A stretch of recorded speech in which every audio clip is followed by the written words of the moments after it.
Well, since we're in such a sensible frame of mind, I'd like to move things on now with a brief history lesson.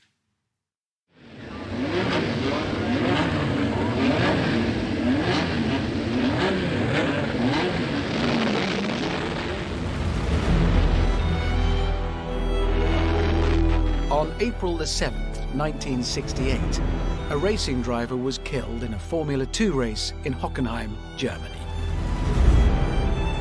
Sadly, the driver's death was not a surprising occurrence, because such was the danger of the sport back then. He was one of 127 racing drivers who would die at the wheel that year alone. This time, though, the death sent shockwaves through the motorsport world, because it had just lost the man who was unquestionably the greatest racing driver of his day, and who many argue is still the greatest of all time.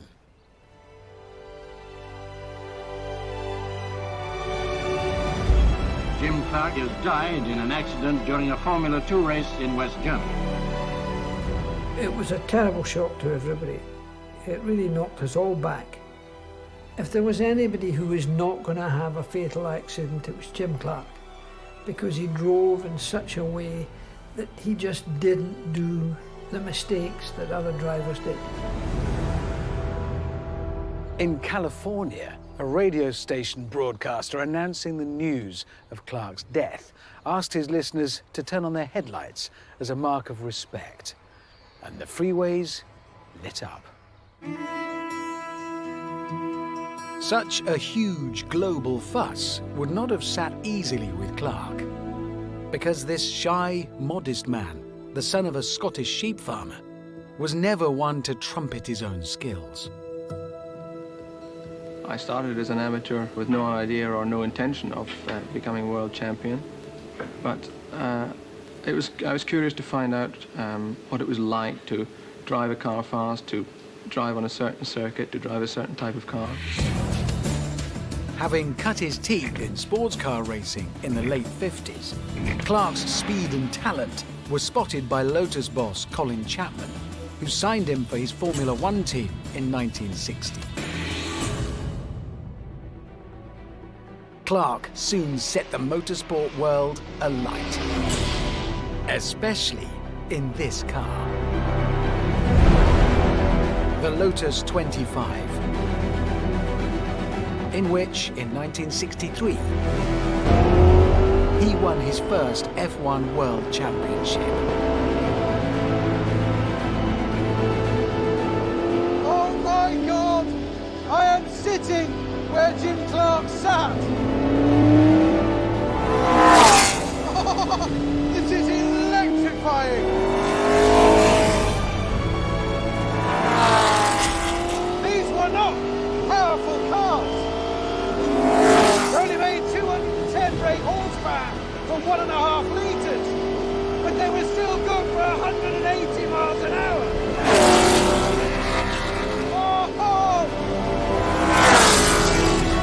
Thanks to its revolutionary monocoque chassis, the 25 was stiffer and lighter than any other F1 car, which meant it wasn't just fast on the straights, but quicker through the corners too. And in the 1963 season, Clarke used it to win a record 7 out of the 10 Grand Prix. Winner is Jim Clarke. Nobody could possibly catch him now. But 1963 was just a warm-up for what was to come. To get a true picture of Clarke's genius, we must look at another year, 1965, when he hit heights no driver had reached before, or has done since. A modern Formula 1 driver does 21 races a year and often complains that's too many. In 1965, Jim Clarke raced in 63 races.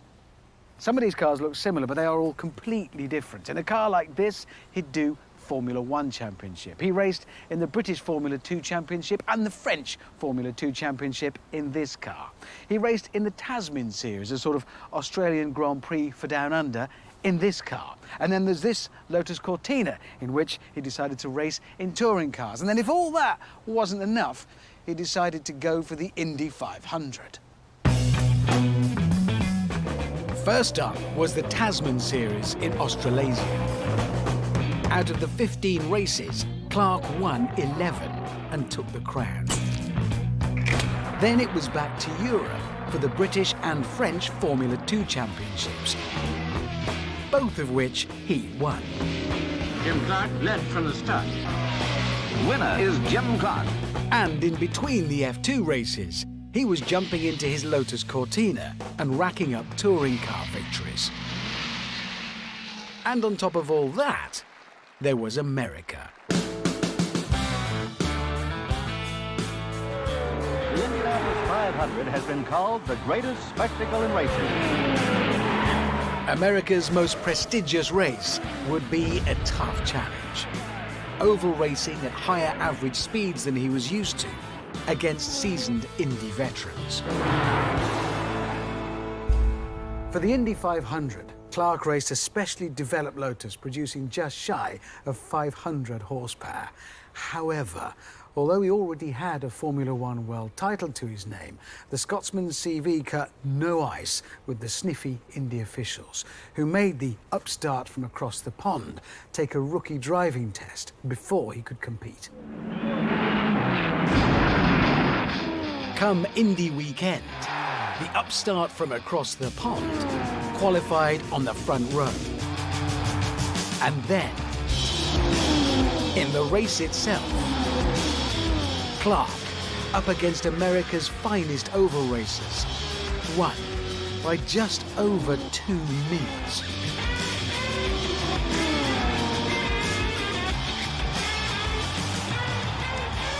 Jim Clarke, first European to win at Indianapolis since 1916, set a new record of 150.686 miles per hour. So what was it that made Clarke so good? What was it that made him capable of winning in any type of car? Jimmy was an absolute natural driver, and he did it without thinking. He didn't know why he was driving in this style the way he did. In the period that we're talking about, we had 1.5 litre cars, 200 horsepower. If you drove the car too hard, you would scrub the speed off.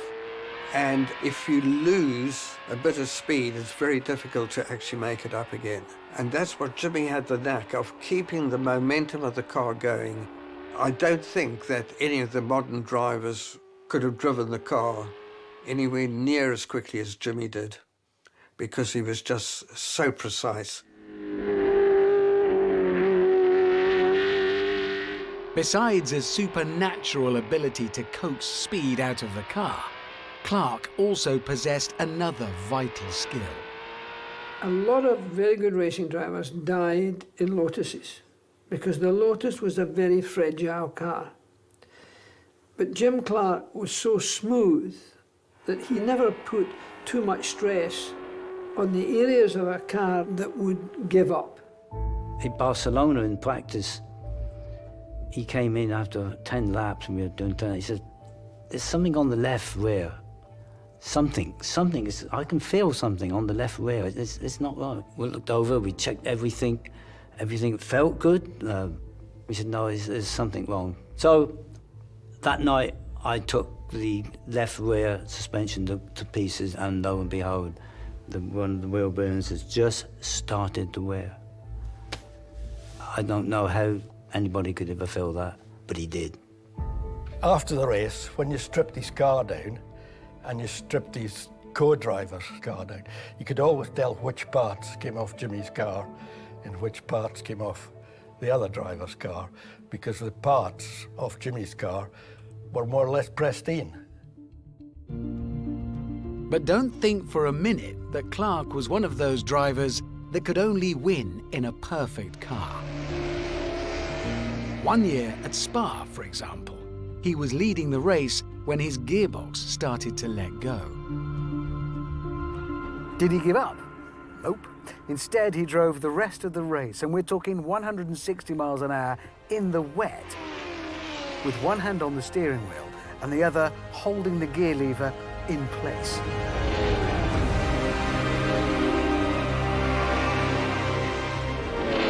And he still won by nearly 5 minutes.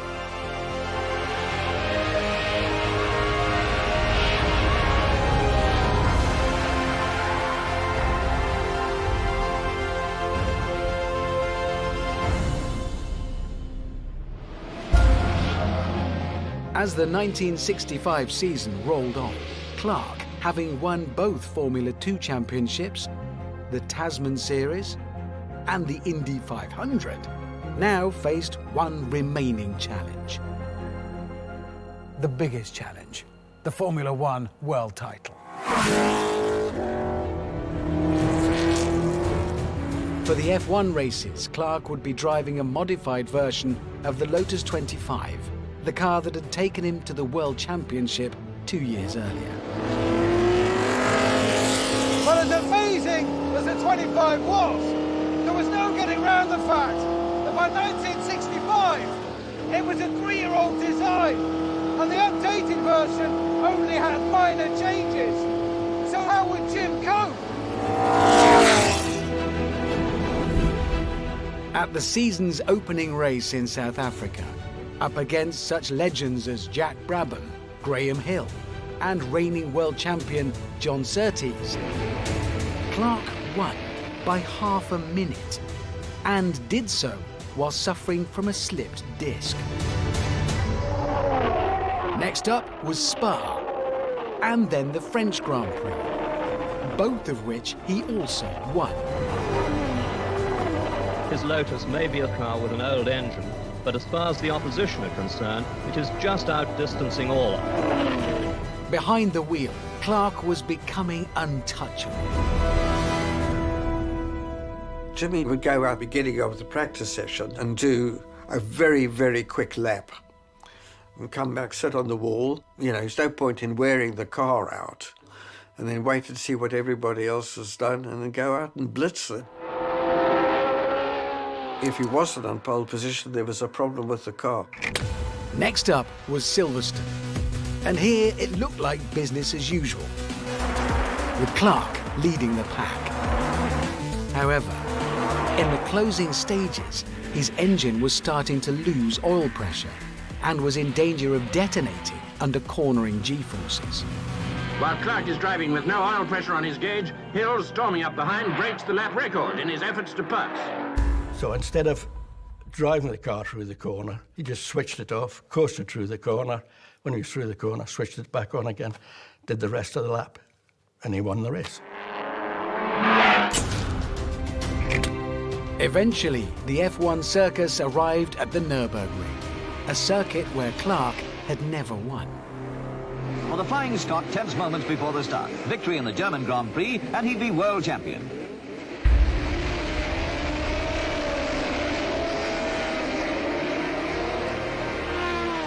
Leading from pole, Clarke finally broke his Nürburgring jinx, winning the race and with it, the Formula 1 world title.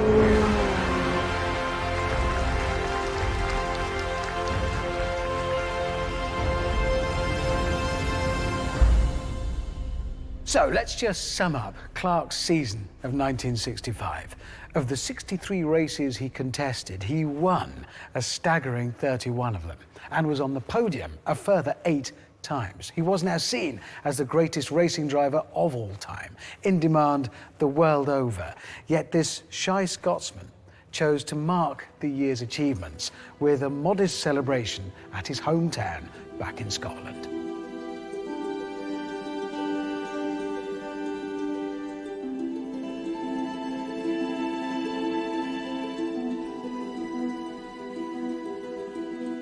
The next 2 years, by contrast, were a disaster, with multiple mechanical failures denying him another championship.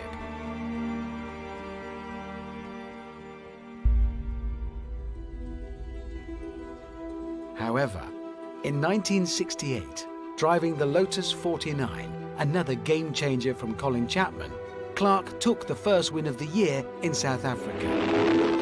and looked set for another dominant season. Congratulations, Jim. This is an absolutely splendid effort. OK, thank you very much. And then, on the weekend of April the 7th, Clarke had a choice of 2 races he could compete in. One at Brands Hatch, the other a Formula 2 race at Hockenheim. Fatefully, he entered the German race.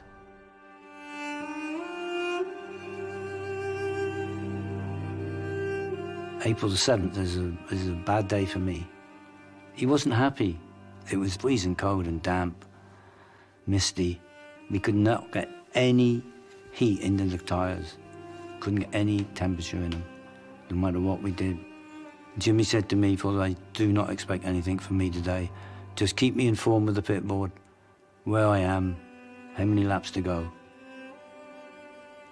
That's the last thing he said.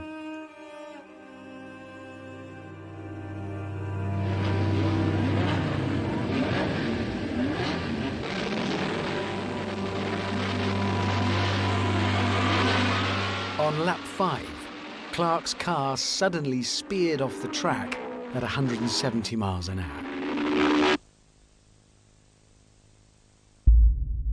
I got to the scene and they took me through the undergrowth of this, because no Armco, there's tarmac trees, literally, and you see a path, and I just saw what was left of a car. There was nothing to see. I said, "Where's the engine gearbox? What's going on? What's happening?" Oh, they said that was about 35 yards away through the saplings. It just cut the saplings down. And I said, "Where's the driver? Where's Jimmy?" They said, "No." And you've just lost the best driver in the world. What the hell do you do? Jim Clarke, he's a god. And the first time I saw him, my God, I can't believe it. And you're actually talking to him. It was awe-inspiring. Life is worth living.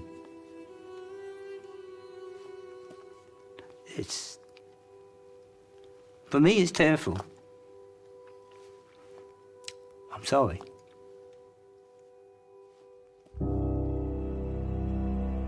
According to the medical report, Clarke died instantly of a broken neck, and the crash was later put down to a deflating tyre. When he died, he was just 32, but in his short career, he had racked up some truly incredible achievements. In Formula 1, he won 25 of his 73 races, which in percentage terms puts him way ahead of Hamilton, Vettel and even Schumacher. In pole positions, he had 33, which again in percentage terms makes him second best of all time, just behind Fangio. Then there are the Grand Slams. That's where a driver gets pole position, fastest lap, the win, and leads every lap of the race. Schumacher has 5 Grand Slams to his name. Senna, 4. Jim Clarke, 8. That's more than any other driver in history. You might imagine that a man with such skills would be rated highly by other drivers. And you'd be right. I was invited to a cocktail party for Fangio, and he said to me, "In my opinion, Jimmy Clarke was the greatest racing driver ever." And coming from Fangio, there's no better compliment than that. And the 5-time world champion was not the only South American who idolized the Scotsman. At Clarke's old school in Edinburgh, there's a plaque commemorating his achievements. And in 1991, the reigning world champion made a special pilgrimage to the school to pay his respects. Of Clarke, Senna said simply, "He was my boyhood hero. He was the best of the best." And like Senna, Clarke died when he was driving at his absolute peak. Like Senna, who knows how many more races and championships he could have racked up.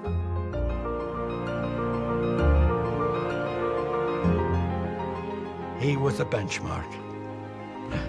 That was it. Most of what I was able to do in motor racing was done by the manner in which Jim Clarke drove, and I just followed him. He was a gentleman. He was a gentleman and a gentleman. It's a pity he's not around now, because it'd be nice to have him.